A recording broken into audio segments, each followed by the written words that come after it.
وما خلقت الجن والانس الا لیعبدون، کہ ہم نے جن اور انسان کو بنایا صرف اللہ کی عبادت کے لیے. تو ہمارا مقصد زندگی کا ہے اللہ کی عبادت.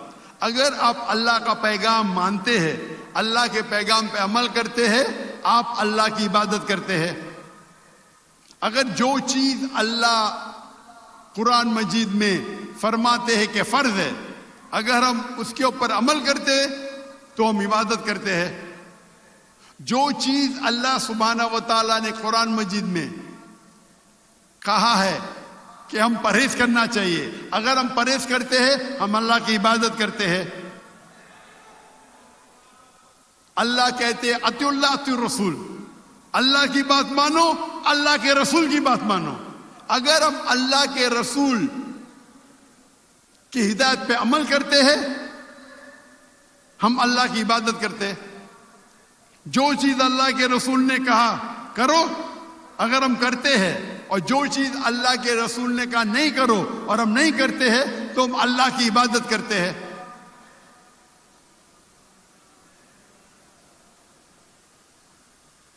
کیونکہ یہ قرآن مجید ہمیں کہتا ہے کہ یہ زندگی ایک امتحان ہے اور ہمارے حیات مقصد بیان کرتا ہے. اسی لیے میں کہتا ہوں کہ قرآن عالمی ضرورت.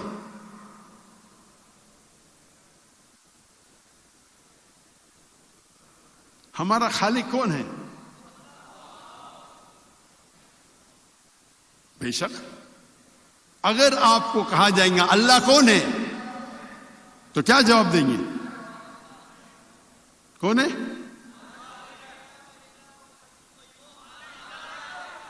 سب سے بہترین جواب اور سب سے مختصر سا جواب اللہ تعالیٰ فرماتے سورہ اخلاص میں، سورہ نمبر 112 آیت نمبر 1 سے 4، قل هو اللہ احد، کہو کہ اللہ ایک ہے. اللہ الصمد، اللہ ایبسولوٹ انٹرنل، لم یلد ولم یولد، نہ وہ جنا ہے نہ کسی کو جنتا ہے. ولم یکن لہ کفوا احد، اس کے جیسا اس کائنات میں کوئی بھی نہیں. یہ سب سے مختصر سا جواب ہے. اللہ سبحانہ و تعالیٰ کا ڈیفینیشن ہے. اس کی تعریف تو ایسا ہے، اللہ تعالیٰ فرماتے سورہ لقمان میں، اگر آپ سارے پیڑ کو دنیا میں قلم بنا دیں گے اور سارے سانس، سارے سمندر اور سات سمندر ملا کے شے بنا دیں گے، انک بنائیں گے، تو بھی آپ اللہ تعالیٰ کی تعریف نہیں لکھ سکتے. لیکن سب سے مختصر سا جواب ہے سورہ اخلاص. سورہ اخلاص از دا لٹمس ٹیسٹ، ٹچ سٹون. آپ سونے کو جاننے کے لیے، سونا کتنا کھرا ہے جاننے کے لیے کیا کرتے؟ آپ ٹچ سٹون کے اگینسٹ سونے کو رب کرتے ہیں، رگڑتے ہیں، اور جس طریقے سے اس کا رنگ آتا ہے ہم چارٹ پہ دیکھتے ہیں اور کہتے ہیں کہ سونا 24 کیرٹ ہے یا 22 کیرٹ ہے یا 18 کیرٹ ہے، یا سونا نہیں ہے، کیونکہ ہر چیز جو چمکتی ہے وہ سونا نہیں ہے. سورہ اخلاص اللہ کو پہچاننے کا تلسمہ ہے، اللہ کو پہچاننے کا ٹچ سٹون ہے، لٹمس ٹیسٹ ہے. مثال کے طور پہ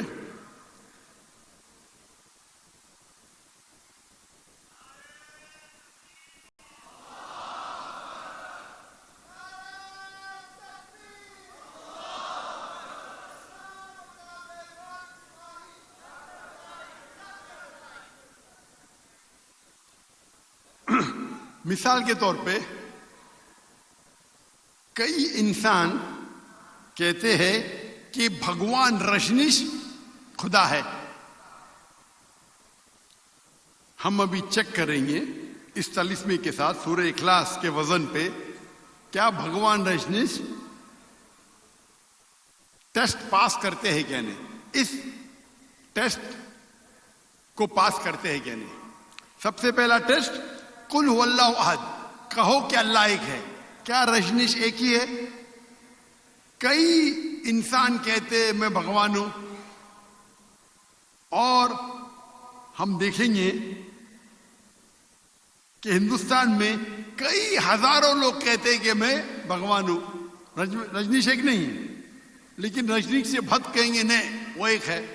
ہم دوسرے ٹیسٹ پہ جاتے ہیں، دوسرے آیت پہ. اللہ الصمد، اللہ جو بے نیاز ہے، صمد ہے، ایبسولوٹ انٹرنل. کیا رجنیش ایبسولوٹ انٹرنل ہے؟ ہمیں پتہ لگتا ہے اس کے بایوگرافی سے کہ رجنیش کو ڈائبٹیز ملائٹس تھی، رجنیش کو استھما تھا. سوچ سکتے خدا کو استھما ہے، خدا کو ڈائبٹیز ملائٹس ہے.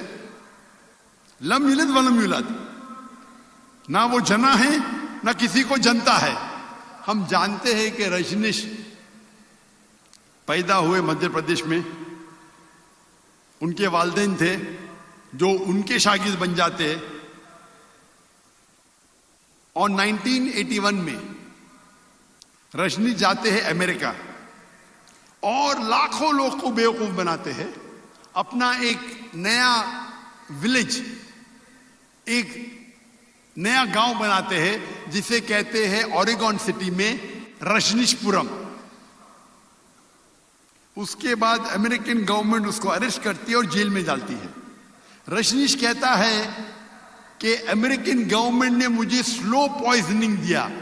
آپ سوچ سکتے ہیں خدا کو کوئی سلو پوائزن کر رہا ہے؟